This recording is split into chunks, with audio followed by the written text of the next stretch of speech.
आप सभी को मेरा नमस्कार। तो दोस्तों, आज मैं आपके लिए इस वीडियो में गणेश जी महाराज की कहानी लेकर आई हूँ। तो प्रेम से बोलिए गणेश जी भगवान की जय हो। दोस्तों, एक समय की बात है। एक नगर में एक साहूकार और उसकी पत्नी रहा करते थे। वह धर्म काज में बिल्कुल भी नहीं मानते थे। इसी कारणवश उनके घर में कोई संतान नहीं थी। एक दिन वह निसंतान साहूकारनी अपने पड़ोसन के घर गई।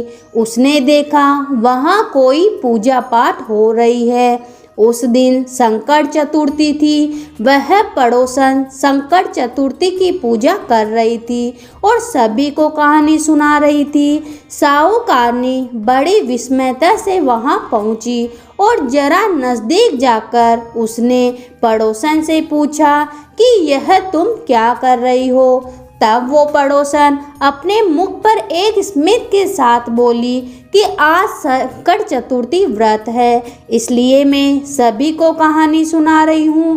तो साहूकारनी फिर से पूछने लगी, यह संकट चतुर्थी व्रत क्या होता है?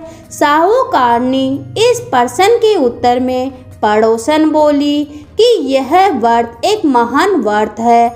इस व्रत की पूर्ति करने पर अन्न, धन, सुहाग और पुत्र की प्राप्ति होती है। साहूकारनी इस व्रत की फल प्राप्ति को सुनकर बड़ी हर्षित हुई और उसने कहा कि अगर मेरा गर्भ ठहर जाए तो मैं गणेश जी महाराज को भोग लगाऊंगी। साहूकारनी के संकल्प से गणेश जी महाराज प्रसन्न हुए और गर्भ ठहर गया। गर्भ धारण करने पर साहूकारनी लालच में आ गई और वह कहने लगी कि अगर मुझे पुत्र हुआ तो मैं गणेश जी महाराज को 2.5 सेर का प्रसाद चढ़ाऊंगी।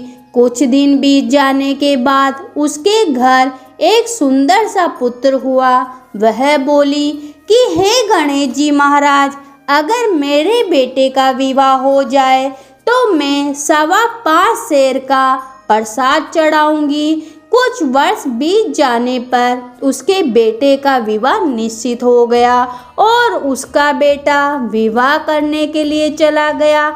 लेकिन उस लालची साहूकारनी ने गणेश जी महाराज को भोग नहीं लगाया। इस कारण गणेश जी महाराज क्रोधित हो गए और उन्होंने फेरों से पहले ही उसके बेटे को उठाकर एक पीपल के पेड़ पर बैठा दिया। मंडक से अचानक भर के गायब हो जाने पर सभी लोग उसे ढूंढने लगे। कई देर तक ढूंढने के बाद हताश होकर सारे लोग अपने अपने घर को लौट गए। इधर जिस लड़की से साहूकार की बेटे का विवाह होने वाला था, वह गणगौर के लिए जंगल में दूब लेने गई। तभी रास्ते में पीपल के पेड़ से आवाज आई, ओ मेरी अधब्याही।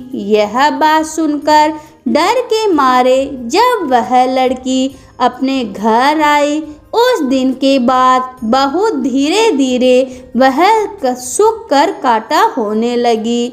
लड़की की यह मनोदशा देखकर लड़की की माँ चिंतित हुई और कहने लगी कि मैं तुम्हें इतना अच्छा खिलाती हूँ, इतना अच्छा पहनाती हूँ, फिर भी तू सूखती क्यों जा रही है? ऐसा क्या हो गया तुझे?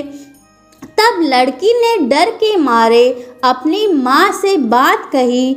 उसने कहा वह जब भी जंगल में दूब लेने के लिए जाती है तो पीपल के पेड़ से कोई आदमी उसे बुलाता है और कहता है, ओ मेरी अधब्याही।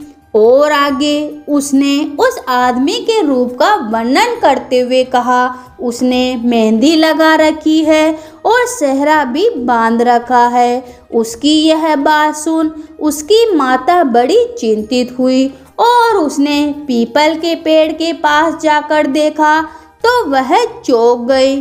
उसने देखा यह तो उसका जमाई था। तब उसकी माता ने अपने जमाई से कहा कि यहाँ पर क्यों बैठे हो? आप मेरी बेटी तो आपकी अधब्याही कर दी, अब इससे अतिरिक्त क्या कर लोगे?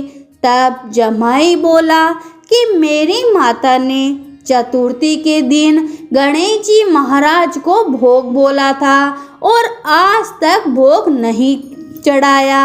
इसी वजह से गणेश जी महाराज नाराज हो गए और मुझे यहाँ पर बैठा दिया।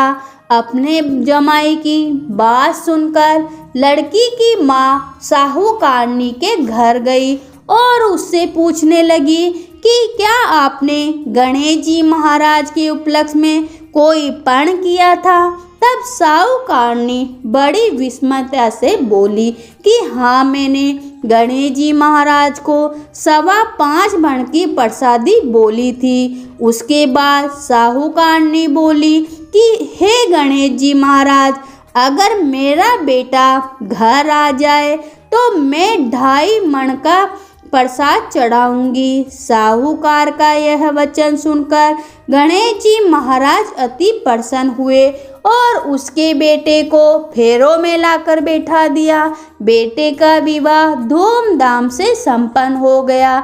जब साहूकारनी का बेटा और बहू उसके घर आ गए तो साहूकारनी ने बड़ी प्रसन्नता से 2.5 मण की प्रसादी की और बोली कि हे गणेश जी महाराज, आपके आशीर्वाद से आज मेरा बेटा बहू वापस घर आए हैं, जिससे मैं अति प्रसन्न हूँ और आज से मैं हमेशा आपका व्रत करूँगी। इसके बाद सारे नगर में ढिंडोरा पिटवा दिया कि हर कोई व्यक्ति गणेश जी महाराज का व्रत करे, पूजा पाठ करे, जिससे गणेश जी महाराज सभी की मनोकामनाएं पूरी करेंगे, सब पे अपना आशीर्वाद बनाएंगे।